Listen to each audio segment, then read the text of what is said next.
Subscribe to our channel, press the bell icon and never miss an update from Latestly. Issues that I have, and one of the things I'm thinking about is how we should think about opening up the economy. Which are the parts you think of the economy that are critical to be opened up, and what's the sequence of opening up? It's a great question because I think as we turn from trying to bend the curve on infections and preventing hospitals and medical facilities from being overwhelmed, we have to start thinking about restarting people's livelihoods. It's all too easy to have a lockdown forever, but obviously that is unsustainable for the economy.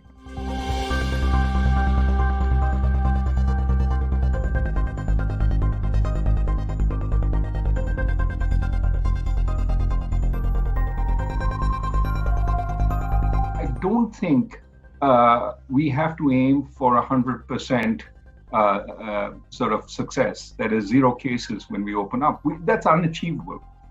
What we have to do is manage the reopening so that when there are cases, we isolate them. But at the heart of that management, knowing which areas are having heavy infections, which areas are not, at the heart of that process, of course, is testing. And there's a sense in India and that the testing capability is in itself limited. That we're a big country and that our ability to test like, the United States or like the European countries is comparatively limited. So how would you think about it with a sort of low level of testing? I mean, would you?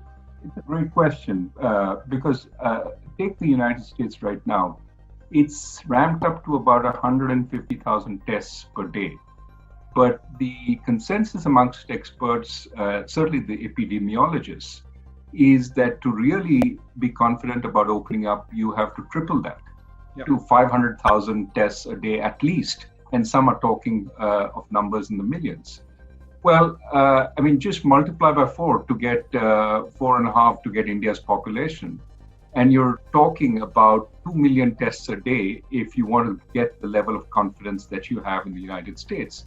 And clearly, we are nowhere near that. I think we're somewhere around 30,000 tests a day at this point.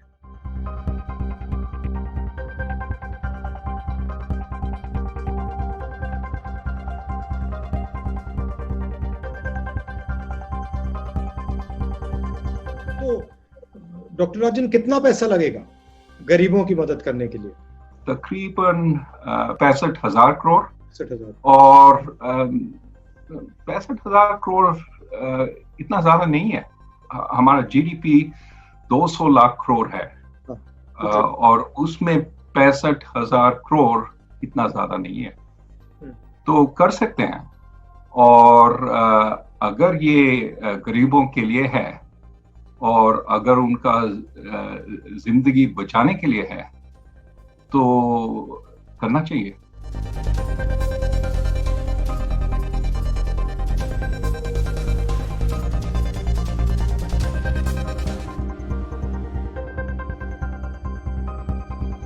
What we need to do is decide how do we keep this economy together so that when we reopen up, it's sort of able to walk off the sick bed and not be impaired at that point. So most immediately, I think keep people well and alive. Food is extremely important. Reach it to every place. Places our public distribution system does not go. Amartya Sen and Abhijit Banerjee and I have talked about temporary ration cards, for example, for people who don't have access. But you have to treat this pandemic as a situation which is unprecedented. We have to break norms in order to tackle what is needed, while at the same time keeping in mind that there's an overall budgetary sort of limit. There are only so many resources we have. Well, the numbers are really worrying, right? If you look at CMI and says that virtually 100 million more people have been put out of work as a result of this COVID. 50 million through unemployment, 60 million through leaving the labor force. Now, you can dispute what the particular survey does or says, but this is the only data we have.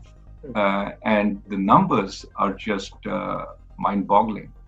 I think, again, this says we need to open up in a measured way, but as fast as possible, so that people start having jobs, because we don't have the capacity to support people across the spectrum for too long. And being a poor country, a relatively poor country, people start out with significantly lower results.